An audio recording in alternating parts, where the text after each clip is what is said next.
Hoy, en Crimen y Punto, vamos a hablar sobre Daniel Camargo Barbosa, o también conocido como el monstruo de los manglares. Esto es Crimen y Punto, comenzamos. Daniel Camargo Barbosa nació el 22 de enero de 1930 en algún lugar de los Andes colombianos. Antes de cumplir un año, su madre murió y posteriormente su padre se casó con una mujer que tenía problemas de fertilidad y un obsesivo e insatisfecho deseo de tener una hija. Deseo que al no poder cumplírsele le ocasionó graves trastornos mentales. Tenía un comportamiento anómalo del cual el pequeño Camargo fue víctima. Así, su madrastra lo vestía de mujer muy frecuentemente y lo obligaba a ir de esa forma al colegio, donde todos se burlaban de él y a veces lo castigaba clavándole alfileres. Con respecto a la conducta de su madrastra y el daño que le ocasionó, años después Camargo diría lo siguiente: a mi madrastra no le gustaban los niños, pero le encantaban las niñas. La prueba es que ella consentía hasta el extremo de mi hermana. Ella tiene que haber sufrido algún trauma en su niñez que hizo que no le gustaran las niñas, y cuando ella me ponía vestidos de mujer, pienso yo, lo que estaba tratando era convertirme en una mujer. Puede ser que no me odiara, puede ser que me amara, pero no podía amarme como a un niño. En gran parte por ello, Camargo llegó a acumular el odio y la misoginia que posteriormente la transformaría en un despiadado criminal. Su padre era alcohólico, violento y nada afectuoso. Su mayor y casi único interés era el dinero, y como figura paterna era muy distante, despótico y severo. Las pocas veces que trataba con su hijo solía ser para propinarle brutales palizas, ayudado por un tío de niño. Pese a todo, Camargo consiguió ser un estudiante destacado en el Colegio León XIII de Bogotá, aunque posteriormente tuvo que dejar sus estudios y dedicar sus esfuerzos a ayudar económicamente a su familia, lo cual, según declaraciones del mismo, habría contribuido a aumentar su amargura y resentimiento. Ya de adulto, Camargo conoció a una mujer llamada Alcida, con la que tuvo 2 hijos. Terminó abandonándola cuando conoció a Esperanza, una chica de 28 años con la cual se había hecho muchas ilusiones, llegando incluso a desear casarse con ella. Esto sería detonante del lado criminal de Camargo, no solo porque Esperanza no era virgen, sino que, además, sin que hubiera pasado mucho tiempo en su relación, la descubrió con otro hombre en la cama. Frustrado, dolido y decepcionado de todas las mujeres en general, Camargo no cortó definitivamente su vínculo con Esperanza, sino que astutamente la convenció, utilizando la culpabilidad que ella sentía por decepcionarlo para que ella le ayudase en su plan de conseguir chicas jóvenes e inmaculadas. Sobre eso, en declaraciones posteriores a su detención, Camargo se justificó diciendo que fue por no encontrar virgen a mi prometida con la que me iba a casar. No fui capaz de dejarla, porque estaba locamente enamorado. Había momentos en los que yo decía sí, yo la dejo, pero en otros no era capaz, porque realmente estaba enamorado. Esto dio por resultado que, como ya había tenido experiencias con muchas mujeres vírgenes y al mismo tiempo era incapaz de dejar a esa muchacha, ya acepté como lo más correcto que ella ayudara a conseguir unas chicas que sí estuviesen vírgenes.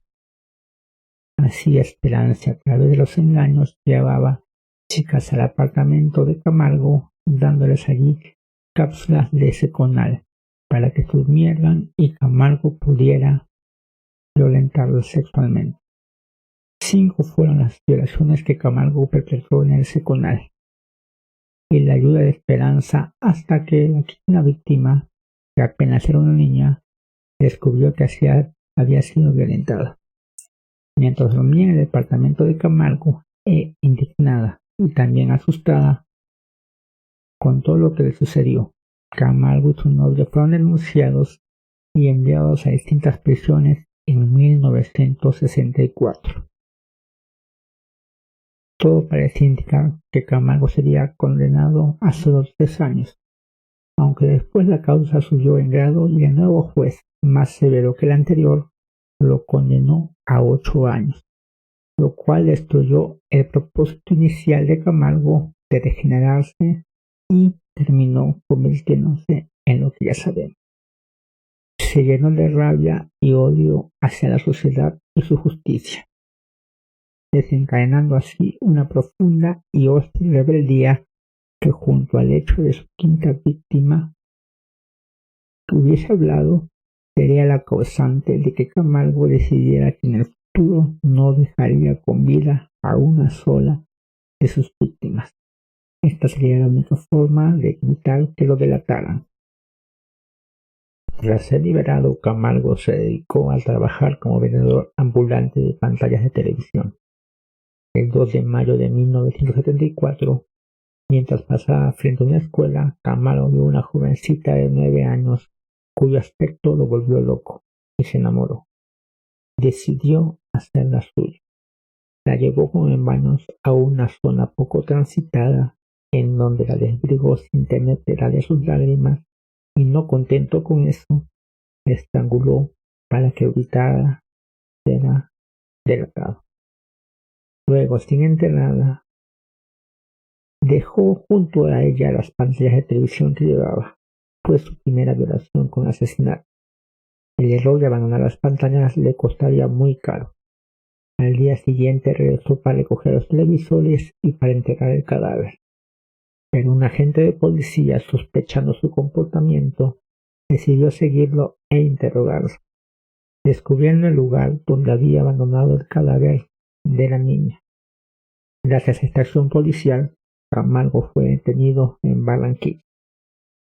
Ese día, esta vez la justicia colombiana no sería suave con Camargo. El castigo debía ser ejemplar.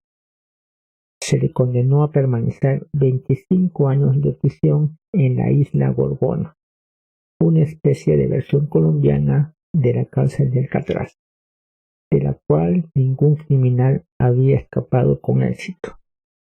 10 años fueron los que estuvo Camargo en esa isla volcánica de tan solo 28 kilómetros cuadrados, situado en el Pacífico de Colombia. 10 años en los que se entretuvo leyendo a Fichte, a Nietzsche, a Freud, a Bukowski. 10 años en los que también, preparándose para el gran día, leyó libros de navegación y estudió con detalle la variación de las corrientes en torno a la isla. Cuenta al respecto Juan Antonio Cebrián. En ese aislado paraje estuvo encerrado 10 años, pues lo cierto que por lo inhóspita que era la isla, apenas tenía vigilancia y los presos deambulaban a sus anchas por la extensión insular. La tarde del 23 de noviembre del año 1984, Camargo, en uno de sus paseos, descubrió una pequeña barca abandonada y no se lo pensó 2 veces.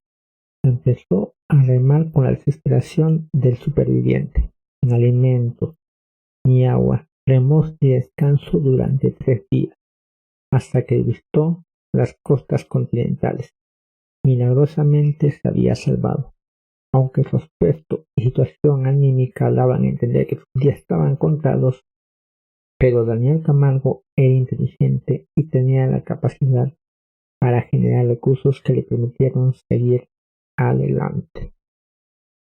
Al enterarse de su fugida desaparición, las autoridades colombianas, firmemente convencidas de que la isla La Gorgona era una prisión de máxima seguridad en la que las corrientes y tiburones hacían las veces un sistema de guardia secundario, lo dieron por muerto, y la prensa se aventuró a publicar que el monstruo de los manglares había sido devorado por los tiburones.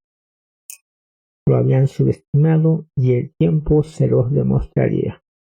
Fue así que, Aprovechando el momento de que se creía muerto, Camargo cruzó Brasil y, como contaría Francisco Febres Cordero, periodista ecuatoriano que le entrevistó, recorriendo el continente vino a dar para acá, llegó a Quito, durmió la noche en los portales de Santo Domingo y a la mañana siguiente preguntó: ¿no hay un sitio más caliente en este país? Aquí me voy a morir de frío.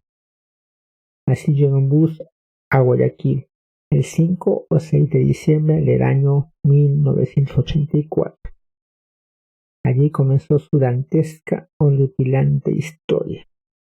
La ola de terror que sacudió Ecuador inició el 18 de diciembre de 1984 con la desaparición de una niña de 9 años en la ciudad de Quevedo. Al día siguiente continuó con la desaparición de otra niña de 10 años y luego siguió una ola de crímenes, desaparición tras desaparición. Poco a poco los cadáveres de las jóvenes vírgenes fueron apareciendo con huellas de machetazos, cuchilladas, estrangulamiento y con evidentes signos de haber sido violentadas. Aparecían desnudas, en parajes llenos de vegetación, generalmente en la vía perimetral, en la vía Nobol y en la avenida de los Granados. Los forenses no podían determinar con exactitud la causa de la muerte y además se sabía que por la zona de la provincia de Guayas en la que aprobaba Camargo había una banda de sádicos violadores, de modo que también resultaba difícil la labor policial para determinar el autor. En Guayaquil, Camargo sobrevivía como un indigente que cargaba bultos en un mercado público, ganando apenas un sueldo de 40 sucres diarios, algo así como $1 aproximadamente. Con eso se mantenía a base de carne seca de chivo, una comida típica muy económica. Además, tras cada asesinato, vendía bolígrafos, ropa, joyas y otros objetos de sus víctimas. Aún así, su situación económica era tan precaria que debía dormir en el banco de algún parque. Los asesinatos con violaciones llegaron a sumar 71, en lugares como Guayaquil, Quito, Ambato, Machala, Nobol, Quevedo y Ventanas. Sus víctimas normalmente eran campesinas, colegialas, universitarias, empleadas domésticas. Una de ellas era una experta en karate, pero de nada le sirvió para defenderse del asesino. Frecuentemente un chillerío adornaba su boca, representando esa imagen de frialdad, dureza y sequedad de su rostro, y hizo que su mirada traslucida.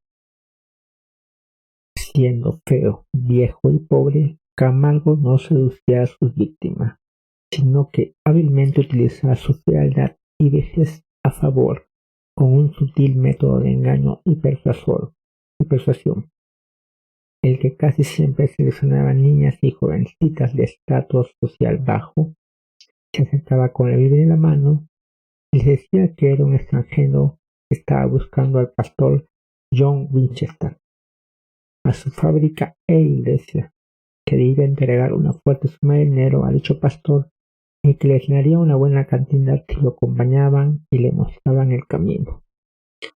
A las que no eran niñas las engañaban, sino que podía conseguir un buen empleo en la fábrica del pastor, la cual siempre quedaba a las afueras de la ciudad. Así, y aprovechaban su aspecto para que nadie sospechara de él, Camargo tomaba un autobús con la chica y, una vez que el camión se entraba por parajes solitarios, él le decía que allí había que bajar. Llegaba luego el momento crucial, para lo cual siempre hacía que la chica camine detrás de él y a una distancia prudente, de modo que ella se sintiera cómoda y confiada. Era entonces cuando él, con excusa de buscar un atajo, decía que debían adentrarse en el paraje. Si la chica se rehusaba, él la dejaba ir y la chica era salvada. Si la chica lo seguía, él la llevaría a un lugar propicio donde podría violarla y matarla impunemente. Una vez adentrado en el paraje solitario, el hombre giraba su mano detrás a modo de quien sostiene un revólver Le decía a la chica que el pastor no existía y que él la había llevado ahí para hacerle el amor. En su mano llevaba un cuchillo, pero les decía que si no cedían usaría el revólver que supuestamente tenía. Luego las sometía y las violaba. Yo optaba por la persuasión antes que por la amenaza, dijo Camargo con respecto a su método en otro interrogatorio. Confesó: mataba sin dejar huellas, siempre llevaba una camisa de más y cuando las manos se me manchaban de sangre, las limpiaba orinando sobre ellas. Como consideraba que la violación con muerte era un acto irrepetible y único, Camargo se esforzaba por retener todos los detalles sobre sus víctimas, memorizando siempre sus nombres y cuando era posible tomaba objetos de su víctima para presentar un recuerdo, aunque muchas veces acababa vendiéndolos para sobrevivir. Finalmente Camargo solía darle machetazos a los cuerpos y arrancarle los órganos, todo con el fin de despistar a la policía. De dejar la menor cantidad posible de huellas, él era inteligente y muy culto. Las pruebas de los interrogatorios mostraron que tenía un coeficiente intelectual de 116. La cultura que poseía era casi imposible de encontrar en alguien que dormía en parques y cargaba bultos en el mercado. El periodista Francisco Febres Cordero diría: como todo psicópata era brillante. Tenía una respuesta para todo y podía hablar con igual soltura de Dios y del diablo. Era buen lector. Citaba a Hernán Hesse, Mario Vargas Llosa, Gabriel García Márquez, Guimarães Rosa, Nietzsche, Freud. Cuando lo capturaron, encontraron en el maletín de mano que portaba, junto con una prensa íntima de la última niña a la que acababa de matar y violar, un ejemplar de Crimen y Castigo de Fyodor Dostoyevski, además pintado. Aunque sus cuadros tenían tonos oscuros, sexualmente era un trastornado marcado por una machista obsesión por la virginidad y la idea de la pureza. Por eso detestaba a las prostitutas y despreciaba a las mujeres en general. Nunca buscó saciar sus impulsos en prostituta, ya que las odiaba. Le causaban asco, tenía pavor de las enfermedades venéreas y sus estragos. Quería mujeres puras, vírgenes. Explica por qué las violó y mató niños. También era un asesino sádico. Violó niñas vírgenes porque ellas lloraban, lo cual a Camargo le proporcionaba un enorme placer a la hora de satisfacer su acto carnal. La policía lo interrogó acerca de por qué le arrancaba los pulmones, riñones y corazón a las muchachas, a lo que él respondió fríamente: eso es mentira. Como mucho le saqué el corazón, porque es el órgano del amor emocional. Y cívicamente, Camargo era un ser marcado por la rabia, el odio y el rencor. Asombrado ante la repercusión mediática de sus crímenes, Camargo se justificaría diciendo: estaba vengándome de muchos años de humillación. El 26 de febrero de 1986, minutos después de violar y asesinar a Elizabeth Tetes, de 9 años de edad, una patrulla lo mostró mostrando un comportamiento sospechoso a la altura de la avenida de los Granados, una calle de Quito. Cuando los dos policías se bajaron para examinar al sospechoso, lo que hallaron allí los dejó totalmente sorprendidos. Allí, en la bolsa de pertenencias de Camargo, estaban las ropas ensangrentadas de quien evidentemente había sido una pequeña niña. Inmediatamente fue detenido para posteriormente una chica de Guayaquil que se salvó del violador, llamada María Alejandra Vélez, identificó a Camargo cuando fue llamada a testificar.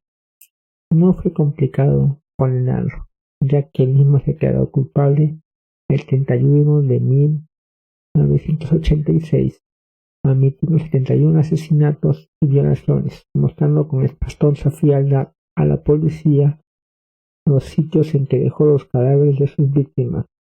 En mayo de 1986 admitió 71 asesinatos y violaciones y mostrando con espantosa frialdad a la policía los sitios en los que dejó los cadáveres de sus víctimas, mostrándolo con frialdad a la policía los sitios en los que dejó los cadáveres de sus víctimas. Existe una investigación detallada de sus asesinatos en el libro Los monstruos en Colombia que existen, del antropólogo Esteban Cruz Niño. En él se incluye parte del diario personal de Camargo y se establece que hablaba perfectamente inglés y portugués. Después de su detención, fue inmediatamente trasladado a la cárcel de Guayaquil, hasta que en 1989 fue llevado al penal García Moreno de Quito para cumplir la pena máxima que existía y aún existe en Ecuador, que son tan solo 16 años. Un castigo insignificante para la escalofriante trayectoria criminal de Daniel Camargo Barbosa. Desde el principio de su escarcelamiento en la cárcel de Guayaquil, Camargo tuvo que ser especialmente vigilado para evitar que otros presos lo asesinaran. Los primeros días compartió celda con nada más y nada menos que con Pedro Alonso López, el monstruo de los Andes, del cual ya vamos en el anterior caso. Otro psicópata colombiano, de que se asegura que cometió más de 300 asesinatos. Ambos criminales pasaban largas horas hablando sobre sus respectivos asesinatos. Camargo no tuvo mucho tiempo encarcelado, ya que el 13 de noviembre de 1994 era un tranquilo domingo de visita, cuando estando Camargo sentado en su celda, el recluso Giovanni Arcesio Noguera Jaramillo, de 29 años de edad, sobrino de una víctima de Camargo, entró súbita e inesperadamente lo agarró con violencia del pelo, haciéndolo arrodillarse, lo miró y le dijo: llegó la hora de la venganza. Acto seguido le dio 8 puñaladas. Ya muerto creador de vírgenes, Narváez bebió cuanto pudo de su sangre antes de que le detuvieran, inspirado en la creencia de que así el espíritu maldito de la víctima no lo seguiría. Ese fue el fin de Daniel Camargo Barbosa, el monstruo de los manglares, cuyos restos óseos yacen en la fosa 397-98 del cementerio El Batán de Quito. Se estima que la cantidad exacta de sus víctimas pudo ser de 150 a 200, pero eso aún no ha sido corroborado por él. Eso hace 31, pero teniendo en consideración, ¿no?, la astucia y el tiempo en lo que estuvo él libre o operando, es un estimado. Y bueno, no hay nada más que decir. Estamos hablando ahora de casos que han pasado aquí en Latinoamérica y pues vamos a seguir haciéndolo, o vamos a ver qué caso, o pueden escribir en los comentarios y qué caso quieren que hablemos para seguir investigando y poderlo llevar. Esto es Crimen y Punto. Muchas gracias. Suscríbanse, denle like y comenten. Gracias. Bye.